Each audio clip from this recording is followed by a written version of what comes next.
Today is Wednesday. It is February 26th, 2K14. This is Wayne Goldsboro Television. Thank you for being with us. I'm Wayne Alley. And I'm Kim Best. Good Wednesday morning. Hey, welcome back. Thank you. We missed you. Thank you so much. Thank you. I'm glad to be back. Glad to be feeling better. Yeah, what was wrong anyway? I thought you had that crud that everybody else had. I did have some crud. Is that what it was? I did. Right. But I feel better. I'm back. I'm almost back to normal. All right. Well, feeling good. Yeah, good. I'm glad to hear that. Almost back to normal. That's right. All right. It takes a day or two. You know how that is. I had it, and it took me quite a while. I think you were the last person to get this. Was I? You were okay. the very last. So maybe I have a short little stance of this. Yeah, and maybe we can give you an award of some kind.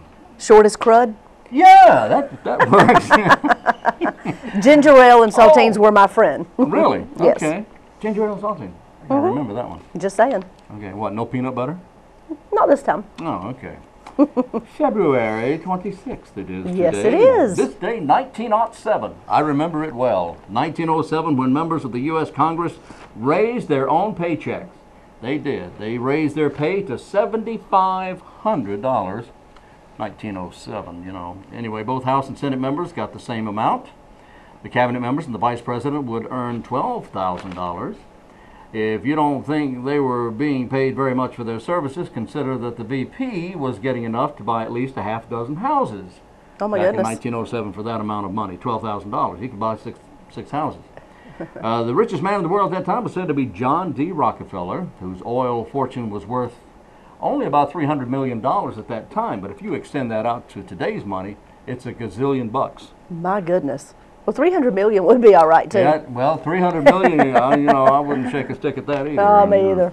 1919, the Grand Canyon established as a national park by an act of the U.S. Congress. What year was that? 1919. 1919. Huh? Yes. Moving on. Okay, moving on. You don't feel like this. Okay. So I'm just a little slower today. I'm sorry. 1962, the Best Play Award winner of 1962. Now, catch this title. Okay. This was a real play. Oh, Dad, poor Dad, Mama's hung you in the closet, and I'm feeling so sad. Oh, my goodness. That was a play. That's a little long. It opened in New York City on this night, 1962, and was there for 454 performances. Not the longest running show on the Great White Way. Nobody could say the name. That's right. Nobody could remember it. Well, they kind of had a way of doing it. They shortened it using only the first letter. They used the initials. It was ODPDMHYI. TCAIFSS.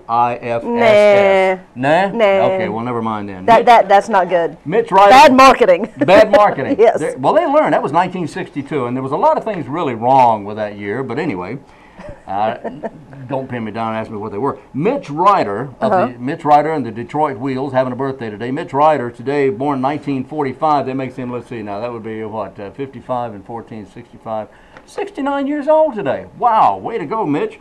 And if you don't remember, you may remember, and that's the guy's 69 years old. This is a big hit for him. Devil with a Blue Dress On. Oh, yeah. Way back when. Oh, yeah. And he was a rock and roller. Oh, yeah. Mitch Ryder and the Detroit Wheels. Yeah, and that was a two-song hit. A Devil with a Blue Dress On and Good Golly, Miss Molly. All they in the were his same two. song. Well, they're good ones. All in the same record. And most people know them. Yeah. You know?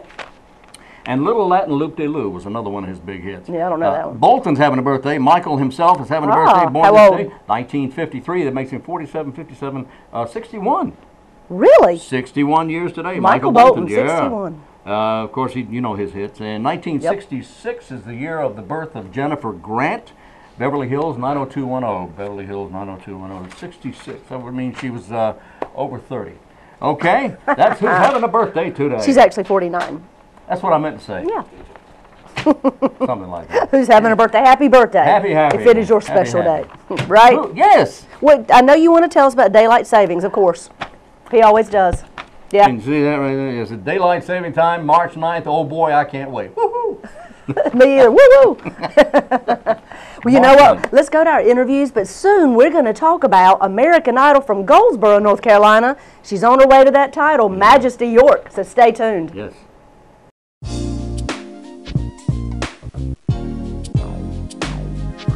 The Wayne County Health Director, DAVIN MADDEN, is our guest as we speak. And DAVIN, I appreciate you coming in. How are you? Good morning, Wayne. I'm doing excellent. How are you? I'm fantastic. Got your flu shot? Well, yeah. Okay. I got that a long time ago. Washing your hands? Yeah, I wash my hands regularly. Then we're starting out already in a good conversation. Hey, this is good stuff here. So, should you get a flu shot more than once? No. It's not necessary. How long does that stay in your system, by the way? About 6 months. Oh, okay. Well, then give or take a month. Yeah, I got mine several weeks ago. Yeah, it can be about 4 to 6 months, just depending. But okay, well, good. Okay, what's up? Talk about a little hot topic today. Oh. You know, you have heard me talk about our initiative in Wayne County with the Healthy Wayne Task Force about working with the community to change our behaviors, to recognize the need to be healthier, for that personal responsibility to be healthier, supporting each other to be healthier. Yes. And I've said many times before that where we're going in America with changing health, because right now we're not a healthy nation. Right. I mean, really, it doesn't, we shouldn't be saying that. We're the greatest nation under the earth, and we're also one of the least healthy nations. Now, why is that? Because we have so much available to us. We have everything imaginable. Research has brought so many new technologies to us that we should be the healthiest. We should be head and shoulders above everyone else. We should be at the top.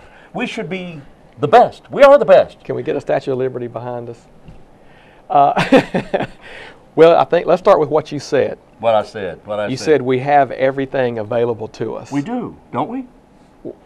Let's focus on that.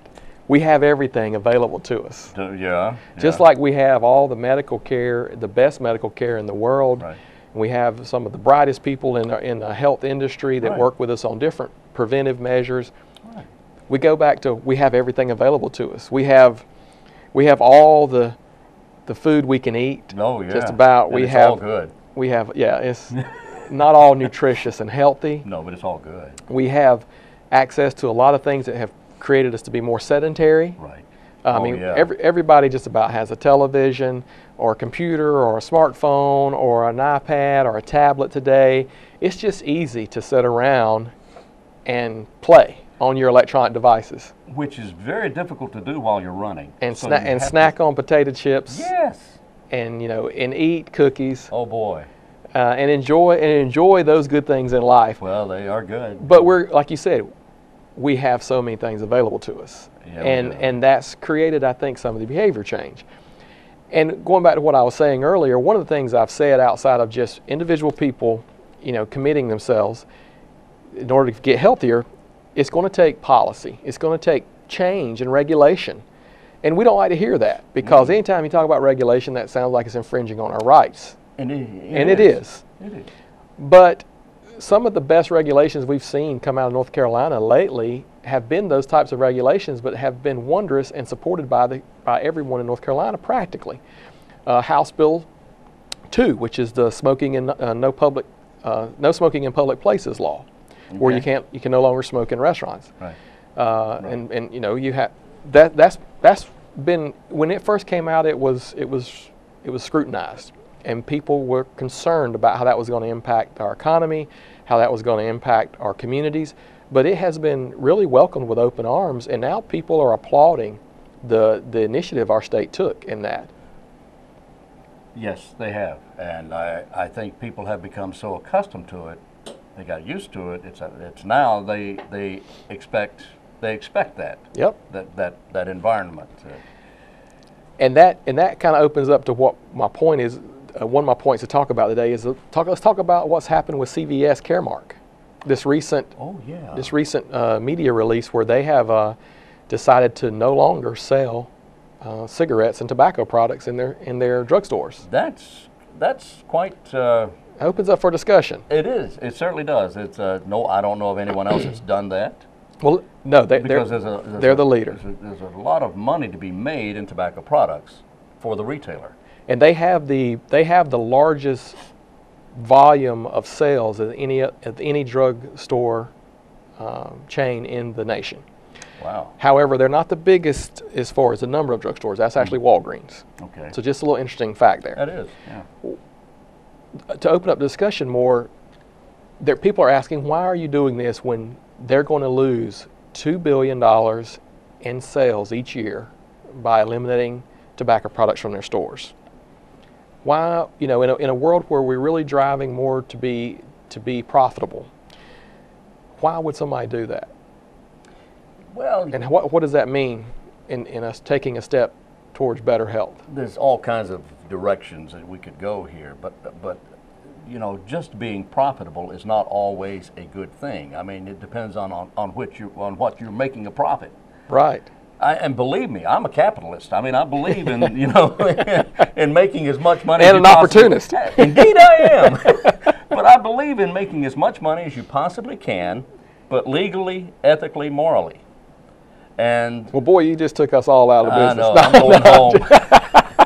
I just buy. Gonna have a nice day. But that's a tough 3 criteria to meet, well, right? It is. But what are your thoughts on the CVS thing? Well, first of all, let's talk about their total annual sales. $123 billion. So a total sales. So a $2 billion sales is significant because it's significant to them. It's less than 1%. No, it'd be. Well, yeah, right. It'd be less than 1%, but still, it's significant. It's $2 billion. I mean, I wouldn't want to lose $2 billion. But the point if I is, had $2 billion to lose. I think they're doing what we've talked about if we really want to make a change moving forward in America, to really work on promoting health and put our money where our mouths are. Yeah. We've got to do some of these a little more adventurous, a little more unprecedented, a little more kind of out there. That's not what the word I'm looking for, but a little more frontline approach. And the facts still go to currently, even with the smoking regulations we have in the nation and cigarette laws preventing minors from buying cigarettes, we still have approximately 3,200 children try cigarettes before they're 18. Okay. Each day. I'm sorry, I meant to say each day. Yeah, thank you. Yeah, each day we have 3,200 children under 18. So these are under 18 minors trying cigarettes each day. Now and they said about 700, statistics show that about 700 of those go on to become adult smokers. That puts us at about 56 million people a year that are going to have premature deaths related to smoking caused diseases. I'm not taking anything away from that. That is a very important number. That is an alarming number. 700 children a day. 3,200 trying cigarettes. 700 actually go on to become on to be smokers a day. All right. How many of those children actually get a bottle of booze and go home with it? Not very many. The point I'm trying to make is it's available to them. Where are they getting the cigarettes? I mean that many. I mean, it's going to happen anyway. Well, I mean, but how can that many children get a hold of cigarettes? And I'm not suggesting we regulate that. Yeah, well, it's access. I think it's just accessibility. I mean, it's just like, sneaking them probably, or borrowing them from older friends, or things. Bumming them off people is the term they use. Yeah. But the point is they're getting access to them, and that's what's so scary about the statistics. And I think this is a good first start in revamping how we approach our preventive health and protecting ourselves from diseases and chronic diseases. We're looking at the cost of treating chronic diseases. Skyrocket's not even the term anymore. Yeah. We're past the skyrocket. We're now into the space rocket. Okay. Of the treatment of chronic diseases here in America. And everything nationwide is happening even more so when it comes to chronic diseases in the southeast United States. Oh, yeah. I mean, this is the area of the United States that has some of the least healthy population, or the unhealthiest population. We have high smoking rates. Yeah. Now we've seen a lot of change, and we saw a lot of good legislative support. But I think it's interesting to talk about the CVS position, because they have done something that is unusual for a business. It is. That is very true. But see, they're looking at their capital gains being transformed now, because what they're seeing is more of these stores are getting into the retail, what they call retail clinic market, and that's where people go in and can get a flu shot at the drugstore. Okay. Some of them are even employing nurse practitioners and physicians, and they set up little mini clinics, and they're called retail clinics is the correct term. And it's interesting because economists are projecting that they're going to probably grow 25 to 30% in the future, the retail clinics. However, I think last year statistics showed they only grew 4%. So it's going to be interesting to see what happens with that, especially with the healthcare industry talking about moving more towards this comprehensive medical home for people. I see that happening. I see that, in fact, I see the CVS decision to stop selling tobacco products as a positive move for CVS. I think it will work for them very nicely, regardless of the political implications associated with this. And this is a political football. Mm-hmm. Oh, very absolutely. So. But CVS has every right in the world to sell what they want to sell, or sell what they do, or do not sell they don't have to sell what they don't want to sell. It's up to them. But politics aside. Well, it's unorthodox, and that's what I was trying to say earlier. Word I was looking for. It's kind of unorthodox, but this is the maneuvers that have started earning a new trust in your customer base. Exactly. There you go. They don't see the duplicity anymore. If you're promoting health and health and health on your websites, you're promoting a healthy environment to your clientele, but then you're selling unhealthy products. Right. It kind of sends a mixed message to customers. Well, in CVS's case, they've taken a position to say, you know what, we're going to keep the consistent message. We're not going to send mixed signals anymore. We're going to take that $2 billion loss each year. And what we look to gain from that is we're going to have healthier people. Our customers are going to understand we do care about their health. And also in return for that, we're going to hopefully now put ourselves in a position to work more with insurance companies and our health plans and our health capabilities, and they'll help make up some of that loss financially through that way. So even though this is driven from a health perspective, they also have to look at their bottom line. And we talk about that all the time about that. And Jamie Oliver, who's a well-known speaker to talk about child obesity, he made a quote one time. He said, "You can care and still be commercial." Yes, you can.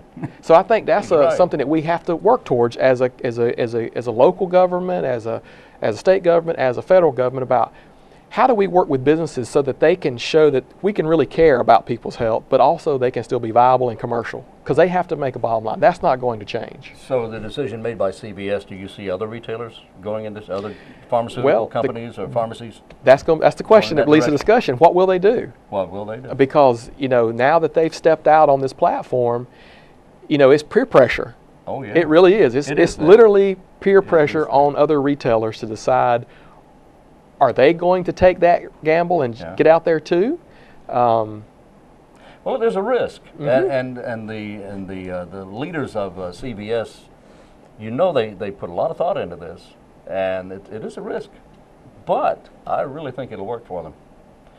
So I think we'll probably see. My prediction is we will see others as well, including, well, I won't mention names. Well, you never know what we're going to see, because with this kind of shift is really what's interesting to me from a big scale macro view of everything, because we here locally, like I said, we're working with our partners and we're trying to deliver messages, and we provide smoking cessation. And don't get me wrong, Wayne, because we talked about this before we started the interview. Tobacco is a sensitive subject in North Carolina. Very much so. It would probably do us harm to not mention the benefit this state has had due to tobacco sales money. There's been a lot of children that have grown on to be very respectable citizens that have been put through colleges on tobacco money. Anybody that's attended certain universities, such as Duke and absolutely, so many of the others. And we owe a lot of what we have in North Carolina to tobacco sales money. Do. So, I want to put that out there, because I know we talked about that before we interviewed. My grandparents, both sides, tobacco farmers. That's exactly right. And that deserves its attention and historical relevance and respect. But on the flip side, if we're really working on trying to make people healthier, we know what some of the highest causes of death are. Then we know what the highest causes of preventable death are. Heart disease is the leading cause of death overall. And we can prevent heart disease. We just haven't quite got around to doing it like we have. We focus in on tobacco because it's important, and it's a little less complicated. You say, well, smoking and tobacco use products leads to smoking-related diseases, lung cancer, other mouth cancer, other types of cancers. However, and it does contribute some to heart disease and so on as well, but however, when we get into looking about, we talked about eating earlier and about our sedentary lifestyle, all these things are contributing to our heart disease issues, and we're just now starting to use this. So see, I look at this whole issue with tobacco being a twofold process that's really benefiting us. It's letting people step out on the front and take some risky but bold moves for the better health of people. And then it's also leading a charge a little bit about, okay, well now what are we going to do about an obesity epidemic in the country? What are we going to do about our obesity epidemic statewide, locally? Because that's what's causing heart disease. A large contributing factor to heart disease and diabetes is our nutrition and lack of exercise. Now, you're not suggesting that in the next several years that one of the leading companies, retail companies, will take candy bars off the shelf? I'm not suggesting it. I'm just saying, let's see what's happening. What's happened in New York regarding sodas? Look at the regulation process that tried to their first start was to actually shrink the size of how much soda you could buy. But that was a failure. Didn't that fail? Well, but it was an attempt. It was an attempt. So what if people continue to push this? One of them will succeed. Because? If you went and asked us, ask anybody in Eastern North Carolina, if smoking would be banned in restaurants and bars in the 80s, they would have laughed at you. They would have. They would have said, it'll never happen. The legislation will never approve that. Yeah. Well, here we are today, and that's happened. So I would never say never. Okay, I will not say never. I'd say it's going to be interesting to see over the next few years what happens in this shift, because these are the things that's going to shift us to better health. Because these things force our hand. That the personal accountability side is always there, and you can't regulate the personal accountability. I can't force you to eat better. I can't force you to quit smoking. But regulation can help push your hand. If it becomes cost prohibitive, if it becomes where it's not accessible anymore, or very hard for accessibility, you by nature will have to respond accordingly. So you'll have to ask yourself, just how important is it that I be unhealthy? You'll have to fight for your unhealth. Do I really want this triple-decker cheeseburger? Because we're going to be fighting for your health, and you have to ask yourself, are you going to fight for your lack of health? Okay, well, okay. The word you use that really sticks out in my consciousness is force. I don't want to be forced to have to do this. You win through learning about things. You win through education. You win through reading up and finding out what all these harmful things do to you.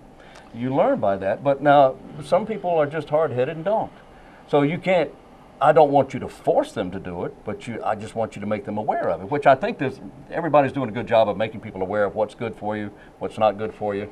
If you're at all interested in your health or your family's health particularly, who cares about you? Think about your family, right? That's right. Okay, think about your kids. Where are they getting cigarettes? That's not very smart at all. Yeah. And you know that they're getting cigarettes from somewhere. You got a nose, you can smell it, you can see it. Come on, get real. That's right, get real. Because I'm a realist. I've heard about that. Yeah, you've heard the rumor. I've heard you are. I'm a realist. Yes, you are. My job as health director is to really care about everybody, every individual's health in this county. I want people to be healthier. Yeah. Whatever your next step is in progress, to be healthier is what I want.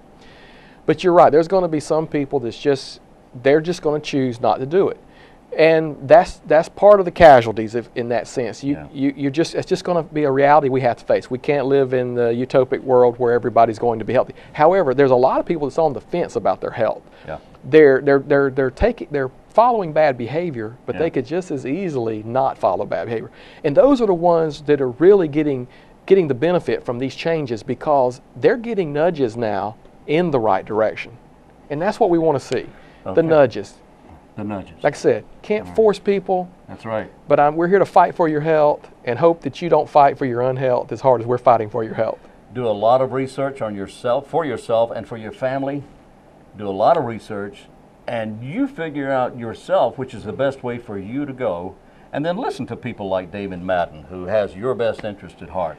who knows what That's we right. need to stay healthy. Right? And as a follow-up, healthy, make yes. sure that when you do your research about your health, that you're following credible sources, very credible. Oh, yeah. Because with the internet today, Yes. there is a plethora Yeah. of sites out there that will give you all types of information, and please don't take all of it to heart. Make sure you're getting it from a reliable source. Oh, yeah. Because, like I said before, we don't want people to be self-diagnosing themselves in treatment.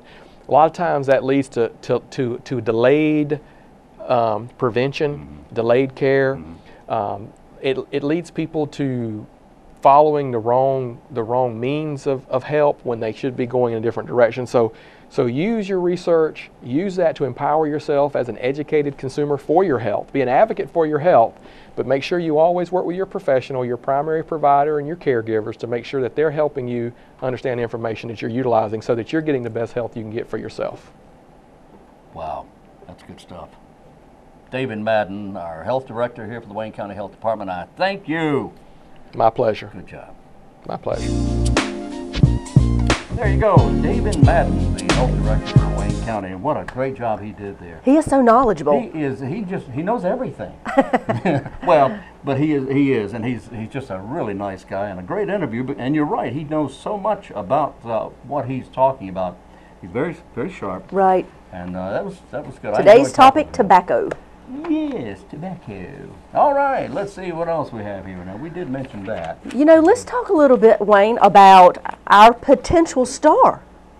We have a potential star that is on a national stage right now Okay. with the last name York, Sergeant York? middle name Rose, York Peppermint Patty Rose. first name Majesty. Your Majesty Rose York. Your Majesty. Wait a minute, help me out here. She is the American Idol from Goldsboro. She is on their stage fighting hard for that Oh, particular yeah. title Yeah. and doing a fantastic job and representing us well. I'll tell you what, she is quite unique. She absolutely is. She has a unique presence and voice, and wow, I think she really has a shot at this. I think she don't does you? too, Wayne. Yeah. You know, she's got a different sound. It's her look and her sound are so very different from one another. It's not what your expectations are. Such a calm, chilled kind of sound, but very clear. I don't know. I just really think she's got a shot. She reminds me, and I cannot recall of whom she reminds me, but she reminds me of somebody of the 70s, but she's got Oh, that really? folk Oh, 70-ish yeah, for sure. sound, and but she's different. Unique. Well, you know, and the thing that really grabbed me is she seems so calm, cool, and collected. Yes. You know, just like, this is my thing. I'm going to do it. If you like it, fantastic. If you don't, it's all right. And she's standing there in front of a billion people. Exactly. And millions are watching. That's right, watching on TV, and you know she's aware of that. And the audience is enormous, and there are judges there. So proud of her. She's Oh. got a lot of support here already in the community. Oh, She yeah. goes to a large church here in town that everybody there is cheering her on. She's got people back. She went to Eastern Wayne High School, got people there cheering her on, and just people from the community. People are really coming together and supporting her, and we want to continue to do that. Yes. And who knows, we may have a big homecoming of Majesty York coming to Goldsboro. Oh. American Idol may be here. Yeah. Oh, wow. They come, you know, when they do the hometown visits. Oh, do they? Yeah, they'll be didn't- coming to Goldsboro if she stays that long, and we hope she does. Oh, We boy. hope she makes it to the end. That But you is know, it great. really grabs my heart every time it says her name, and right under it, Goldsboro, North Carolina. Yeah, oh, every boy. time I just have to smile just a little bit. Yeah, makes you proud. It sure does. It does. Indeed it does. Of course, now, it's amazing to me how many contestants have come out of North Carolina. Oh my goodness, so many.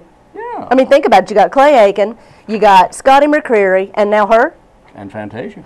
Fantasia, that's right. You know, that's... We also had some that didn't make it. Yeah, there were others that didn't make it to the top that were there. That's How about right. Kelly Pickler? Chris daughter, Kelly. Yeah, she was from Albemarle. Kelly the Pickler was from... She's doing very well. Yes, she is, as a matter of So fact. you've got a bunch. We got so much talent. We're just eat up with talent in North I Carolina. know, we're just a talented bunch of Yes, we are. people. I mean, I can't sing a lick, but so glad many of you can. I don't sing either. Yeah, but you're a drummer. Oh, yeah. Yeah, I Yeah, guess you got that so. musical ability. Well, I don't know about that. I used to bang on the pots and pans a lot. There you Of go. course, I was only 3 years old. Well, let's keep watching for Majesty York, American Idol. Yes. Let's make her proud as she continues to make us proud. Yes, Give her your indeed. support. Today, and don't run out to buy any just yet, Okay. but today Is World Pistachio Day. Oh, I love them. Do you like love pistachios? I just learned how to say it. Yeah. Did you? I I love thought I them. was sneezing, but I was actually Talking about. yeah, talking about those nuts there, the Yep. pistachio nuts. I love You like them. the pistachios? Love them. Okay. They're very expensive, but I Yes, like them. they are. Yes, they are. Today is Inconvenience Yourself Day. Find yourself in a situation and just make it worse. You know, okay? there's Why don't just you no do need in that. Some of Okay. these make absolutely no sense. I know, but Can I isn't it just fun? say? Yeah. For Pete's sake. Oh, which, by the way, is for Pete's sake Day as well. Okay? Great. Enough of that stuff. Coffee with a Cop. I know. Want to remind you about that. The next Coffee with a Cop is March 13th. Let's see. This March time it'll be 13th. located at McDonald's on Berkeley Boulevard, 300 North Berkeley Boulevard. Come and just have breakfast with a cop, coffee with a cop. Just chat with them, get to know them, talk about your concerns, your ideas. They want to get to know you, and you just have a conversation with them. Berkeley, McDonald's. That's it. March And what- 13th. March 13th. Well, what time does that start, I wonder? 7 o'clock? 7 o'clock. 7 o'clock a.m. Oh, okay. 7 o'clock. That's Very good. right. All right. Well, Ms. Best, Yes. I am glad you're back with us. Well, I'm glad to you're be feeling back, a little too. better. We missed you and glad Me you're too, back and thank with you us. very much. We're going to do this again tomorrow, okay? Sounds Or- good. Yeah, we'll be back Thursday right here on Wayne Goldsboro Television. Join us in the morning at 7 o'clock or at noon or at 5:30 or whenever. And until tomorrow, I'm Wayne Alley. And I'm Kim Best, and this is what's happening in your community.